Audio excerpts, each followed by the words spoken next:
Hey, welcome to Select Arcane! Back in November, just before Mischievous Masquerade Live, I posted a cryptic request for Breyer boxes on the live show page. I was of course questioned, but I didn't give in. My friends jumped at the opportunity to donate their old Breyer boxes, and Marina and Emily both gave me a ton. Like, I just needed 2 or 3, and I got a whole pile. But wait, I don't collect plastic, so what gives? Why the Breyer boxes? Back in 2015, I made this ridiculous drawing of a Stolzer horse. If you followed me on DeviantArt back then you might recognize it. Life-size horse, life-size Breyer box. Based off of these incredible Pinterest images, and I honestly wish I could credit the photographer, but I can't find a trace of them. But why has nobody done a 1/9 scale live horse in a live Breyer box? So I'm going to be the first one to do it. This is going to be Ultimate Performance Prop number 2. Sorting through my massive pile of boxes, I'm pretty glad that Marina and Emily overdid it on the box giving. Because I haven't collected Breyers in so long that I kind of forgot how different each box can be. Each background can range from being quite plain with just a name, to being very flamboyant with a full background of whatever that horse is capable of. Like Voyeur being in a show jumping ring. The outside of the boxes vary too. Spirit of the Horse is kind of that yellow traditional Breyer box with the bay horse and it says Spirit of the Horse. There's the TSC exclusive box like the Wilder box. And imagery varies greatly based on if it's a portrait model.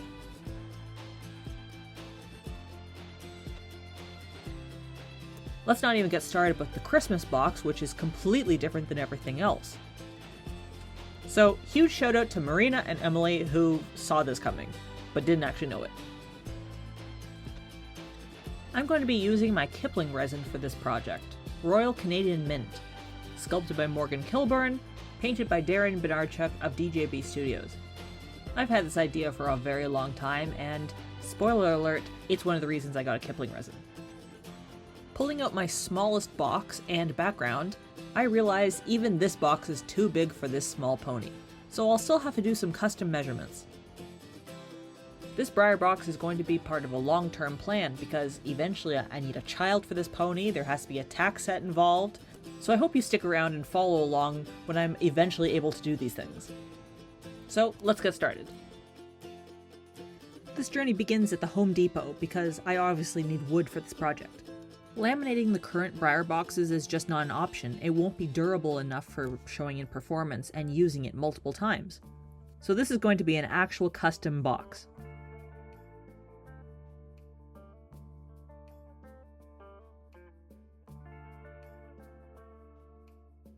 There were a lot of good options, but I eventually settled on some plywood. I also picked up a little bit of hardware, like some brackets and screws to hold the box together. I'm just eyeballing all of this. I don't know if any of it's going to work. But I do have some concept art, so let's check it out. Here's the plan. I'm going to be building this plain wooden box. It'll be reinforced with 2 square dowels at the bottom and with brackets at the top. And then here's the plan to have it painted. During the drawing phase, I was a little hesitant about putting the actual Breyer logo and making it really Breyer. I don't want to infringe on any trademarks or anything, but I'll figure that out later. As usual, this is 100% girl math, so using a doll that I haven't even cut up yet, I do my measurements. I really just want enough room that the pony can sit comfortably inside, not rub, and have enough room for a rider and tack. The plan is about 8 by 9 by 3. So I measure that, mark it with some pencil, and for the first time ever I'm going to be using a Dremel rotary tool. Usually I would prefer something like a jigsaw, but this is what I have on hand. And it's been raining non-stop, so going out to the barn and back is not great. With an empty Breyer box on hand, I also measure out the inserted piece. That's that frame at the very front with the logo. My cutting work isn't all that great and it's not very smooth, but we'll fix that in a second with the sander.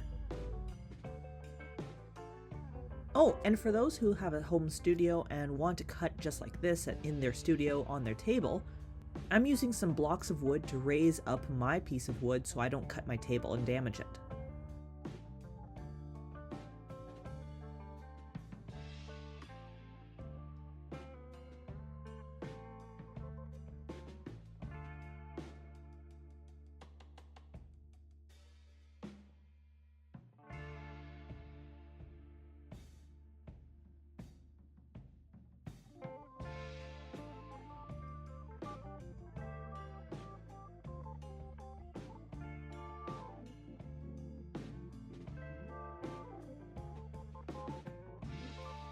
The tool I'm using here is just another Dremel with a sanding bit and with a Dremel stand.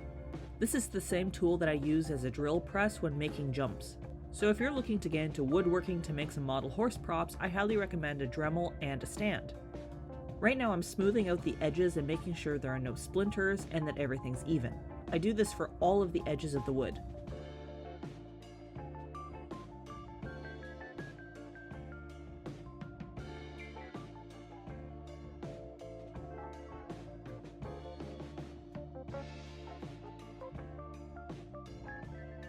Sorry for the awkward angle, but Eric's helping me to screw in the dowel.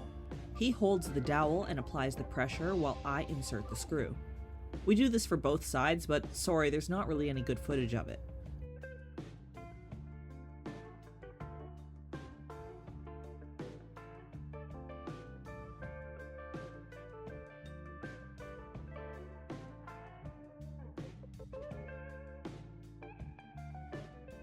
Then using the extra blocks of wood to support the frame, I screw it into the dowels. You have to be really careful because you're screwing on the edge of the frame, meaning that you can split the wood. For the brackets, I originally put one long one in the front and two long ones in the back, but then realized how bad it looked. The frame wasn't fitting together properly, and the bracket was just so ugly. So I ended up removing the front one and replacing it with the two sides like my original design. I don't even know why I did that. Filling in those holes that I made with the screws is no big deal. I just use some generic wood filler. First I sand the area and then I fill it in with the filler. Wait 6 hours as per package instructions and then sand again. And you wouldn't even know the difference.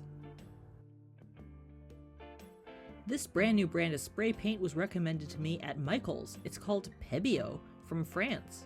Not sure how it would react to wood and metal, or if I needed primer, I decided to do a test swatch. Here's gesso, Duplicolor sandable primer, and Tamiya, all compared to each other. And who needs primer with the pēbēo spray? Holy, this is amazing stuff. I'm not even going to prime the box, I'm just going to spray paint. It's also acrylic base, so it should hold up just fine. The visible screws on the inside of the box I remedy with just some hot glue. And then when that's dry, I take it out for spray paint. You can probably tell at this point that it's summer, and in fact it's Breyer Fest season, July. So this project is taking quite a long time. The spray paint has fabulous coverage, and it only takes 30 minutes to dry, so I just watch from the window while I wait. This is just one layer, isn't that wild? And this is without primer. These cool little wheels I got on an order from Amazon. They are 0.5 mini caster wheels, and of course completely functional. I screw them in on the corners with the screws provided. And yes, the screws do crack the wood a little bit because I'm screwing them in on the corners of the frame, but I'll touch that up with hot glue.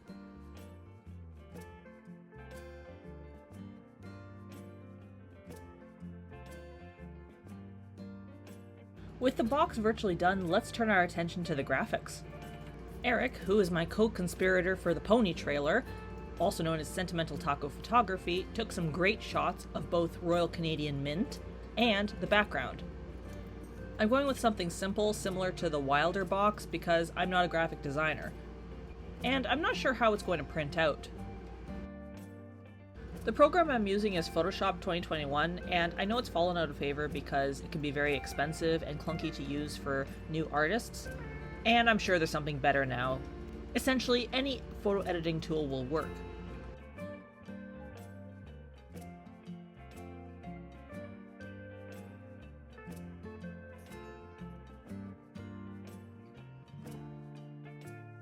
After printing out the graphics and making sure they're the right size, I run some tests. I'm using cardstock paper because it's thicker and more robust. My hope is when I apply it to the box, it won't bleed through and create streaks.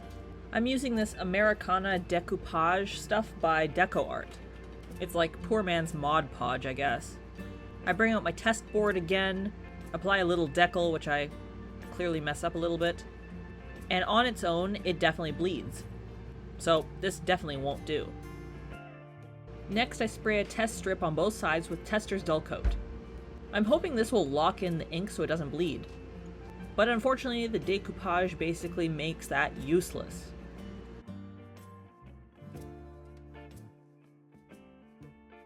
Instead, I purchased Gorilla Glue spray adhesive. This stuff's supposed to be the real deal, and my test strips were very positive, so I bit the bullet and applied the graphics to the box. Following the instructions, I spray both the box and the back of the graphic with the spray. I noticed that if I added too much, it just bled through, so I had to be very careful.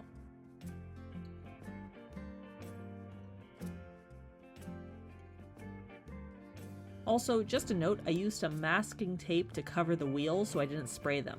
Off camera, I also did some touch-ups with this pēbēo spray paint to cover the hot glue that I used to cover up those cracks in the wood.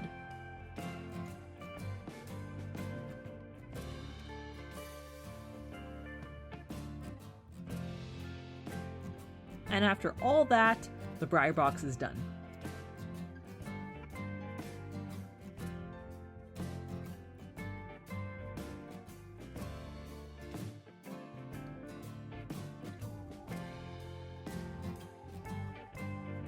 Royal Canadian Mint. The British Spotted Pony can be riding or cob type up to and including 14.2 hands tall.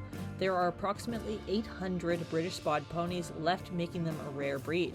Royal Canadian Mint is a decorated British Spotted Pony residing in Canada who has made waves as a show pony but also as a therapy horse. He visits hospitals and senior homes, spreading joy wherever he goes. Mint is the most decorated British Spotted Pony in the registry.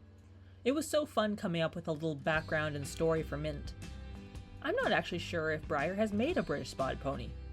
Please correct me if I'm wrong in the comments.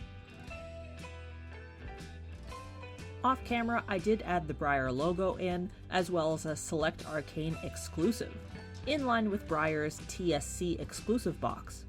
I thought about adding more logos to the back, but I was concerned about bleed through from the Gorilla Glue. Unlike the pony trailer previously, I will not be making more of these boxes. That would certainly infringe upon Breyer's trademarks. But this video is here so you can make your own. Or even change up the brands. I'll be certainly taking this pony box to my next show.